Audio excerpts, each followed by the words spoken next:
Hi everyone, my name is Shannon. Welcome to King Family Farm and welcome to the room in my basement where I start all my plants.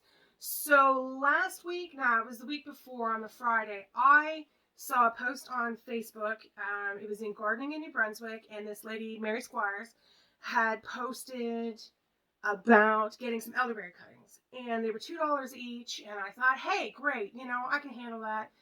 Let's get 10 cuttings. And she was like, hey, yeah, I can do that for you. It's $45. And I went, whoa, oh my gosh. It's the shipping. And that's not Mary's fault. So shipping in Canada is a atrocious price, and that's just the way it is. So, but she sent them. They were packed beautifully. If you haven't seen the unpacking video, I did do a little TikTok video about that. But this is on YouTube, and I'm just going to show you. So these are the cuttings, and I ended up getting 14, and these are really great. They're in great shape.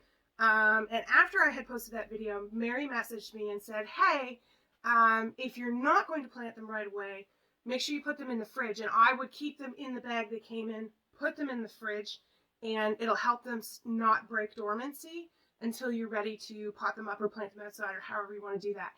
And then when you're ready to plant, she recommended soaking them for 24 hours. So we've done that. I just laid the whole stick right in like a lasagna pan, warm water, 24 hours. You can see they're a little bit damp.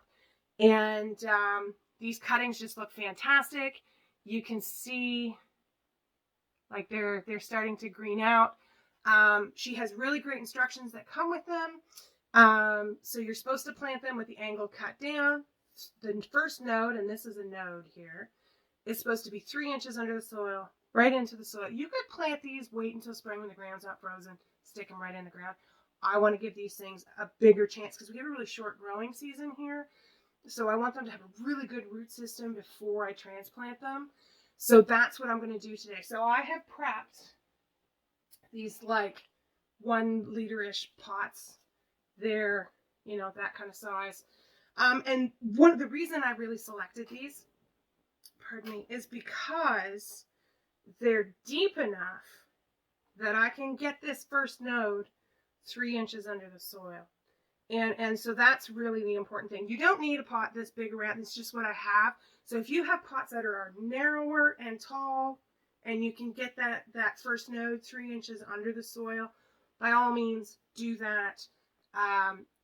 This pot, these are going to stay in this pot probably most of the summer. I'm not going to transplant them.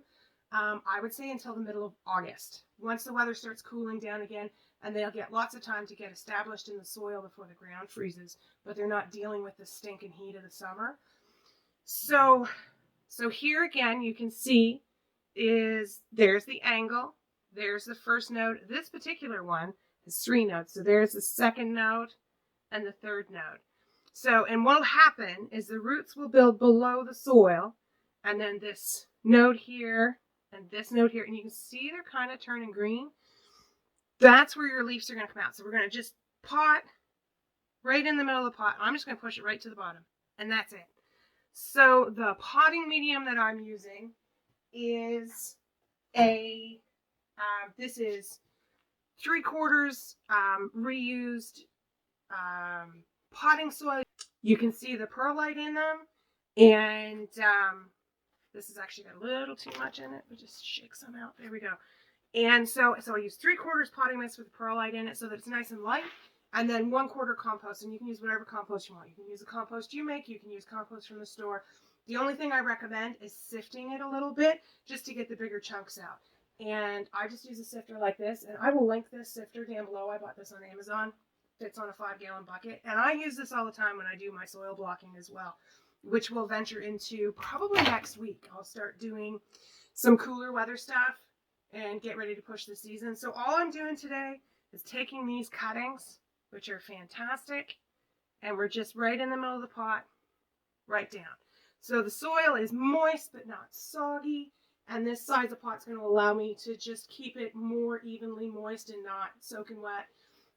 If you're just going to put these in a window, which you can absolutely do, this is just my grow rack, and I'll move them eventually. But I would recommend getting a boot tray. You can buy those at the dollar store. Set them on the boot tray, bottom water. Don't have to worry about it leaking on your floor.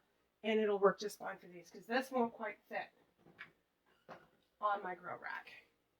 Some of them probably will.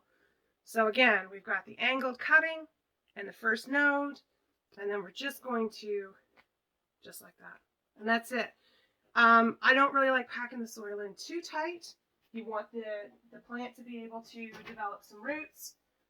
So, but these cuttings are fantastic. I'm really impressed. You did a nice job packing them. I ordered 10. I ended up getting 14. I'll try and link the post. I'm not really sure if that'll work though, because if you're not a member of Gardening in New Brunswick, I'm not sure you can see the post. But she's got them there. So we're just gonna do all of these. Some of them are, you know, this is a slimmer one and there's nothing wrong with that. So if you're dying to garden right now, this is how you garden right now. The other thing you could do if you want to have some color in your house and you have like a forsythia bush, which is, it's those bushes that just burst out in bright Easter yellow blooms first thing in the spring, long before they leaf. If you have one of those and you cut a couple of branches like this, but you know, nice long ones, and you cut those off and you bring them inside, put them in some water, be sure to change the water regularly, and they'll actually bloom for you. You can force them and they'll be really pretty. You'll like that. And I can't say they'll root. They might root, but at least you'll have some pretty blooms when it's like minus 20 outside. So I'm just going to finish putting these up, and that's it for today. So thanks for joining me here. Don't forget to like, subscribe, and share, and we'll see you here next time on the farm.